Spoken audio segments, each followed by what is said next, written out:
Good evening, ladies. Last time we spoke about the differences.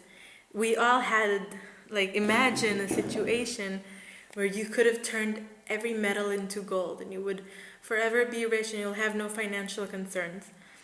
Sounds like a dream, nachon? But having trust in Hashem, he talks about it in the book, how it's so much higher and so much greater than even this scenario that we're talking about. And we spoke about it already, how when you have trust in Hashem, so this trust, or Hashem himself, Hashem is always available for you. Hashem is always there. No matter where you are or what time it is, and you don't need to prepare anything, you don't need to work hard, you don't need to do anything. Hashem is always just there for you. And he's waiting for you. And that it's amazing. And there are different examples that he gives, but I decided not to go so deep into it because I have more things to learn. He gives another example. He says, if this chemist, for example, if he makes a lot of gold, then he's carrying around a lot of gold. So that makes him nervous that it could get stolen or just lost, even after all of his hard work.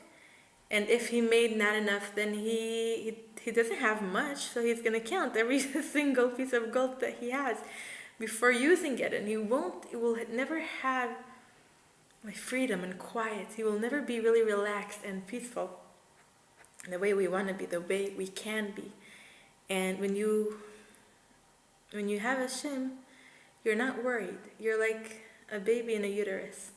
You know that Hashem will take care of you. You won't have too much, you won't have less. You'll have exactly what you need. And it's like a baby chicken. I don't know how to say that. In an egg. That he's not worried about who's going to sustain him because Hashem is taking care of him. And he has exactly what he needs. No one can harm him. And the birds in the sky and the fish that are in the ocean, Hashem takes care of them. Hashem provides for them. And Hashem is always there. And he's always taking care of us. And we just need to open our eyes and see. And when you have this trust in Hashem, it gives you peace of mind. It gives you quiet. You're so much more relaxed and you're not worried. And it allows you to really love and connect with everyone because you can't be harmed by other people. And no one can harm you, and you're not trying to get things from other people. You're just open to other people.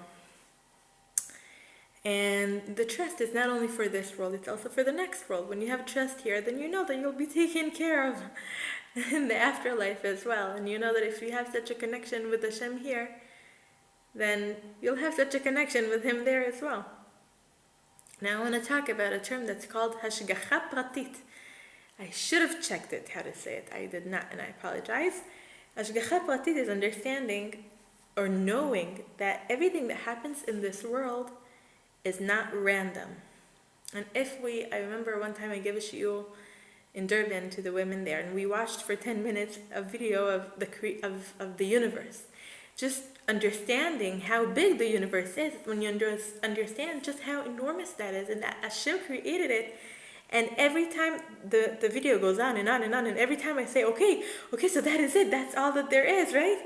And it says, no, and this is all just a drop, and we have so much more. And then I say, okay, so this is it, this is everything. He says, no, this is nothing. We have.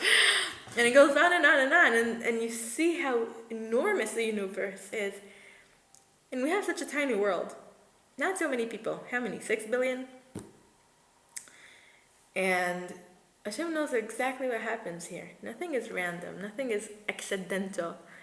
And we're actually taught that if a person picks up sand in his hand and he spills it to the ground, if he doesn't believe that every single piece of sand, if he doesn't believe that it fell exactly where it was supposed to fall from the 6th day of creation, it was meant to be picked up and to fall exactly there, then he doesn't have faith. Because you need to know that everything that happens, everything, when you spill water, exactly each drop of water, where it's going to fit inside the cup, this is also known by Hashem and is done on purpose. There are no accidents and nothing is random. And in this world, it's very hard to feel this way. Everything feels random, but it's not even the tiniest things. And there's a story about this tzaddik who was a student of a Baal Shem Tov. He was 400 years ago, I think, 300 years ago in Poland, somewhere far. And he was a Baal Shem Tov. You know him. I'm sure you do. We'll have a shiur about him. And one of his students told him that he doesn't believe that Hashem really, everything is governed. So he told him, okay, go to the forest. I want you to see a leaf falling from a tree and follow this leaf, see where it goes. Okay, so he went to the forest. The first leaf he saw falling from the tree, he started following, and he saw it flying with the wind again and again and again. And then he came all the way out of the forest already, and he kept on following the leaf. And then eventually the leaf got stuck between two stones. And between those two stones came out a worm and started eating the leaf. So he went back to his rabbi, to a Baal Shem Tov. And a Baal Shem Tov, the minute he walked in, he told him, this leaf was meant to be given to this worm. And Hashem took it out of the tree, and he pushed it all the way out of the forest to get to this worm who was hungry between those two stones. And we need to understand that it's not just that worm. Everything that happens to us is ashgacha pratit. Everything that happens to us is not an accident. Everything is determined for a reason. And if we have a lot of money, and if we have less, if we're married, if we're not, if we have first degrees or second or third, if we have a nice car or not, if our fridge just broke, if I just slipped and banged my ankle, all these things are determined. And when you know that it's not random, it's not just, whatever happens, happens. It was done by Hashem and for a good reason. And Hashem doesn't hate you. Hashem loves you very much. So everything he does, you know that it's for your own good. We'll talk about it much, much more. Again, I planned, and I don't get to it. We'll talk about it a lot more, but in general, know that part of trust is, we'll talk about it so much more. I'm just giving you something short. Part of trust is knowing that nothing is random. Your circumstances were all determined. And even if you think that they're bad, we'll talk about it, how we see that they're not. But everything is from Hashem. And he's the one to turn to if you want anything. And that's it. Have a good evening. Bye.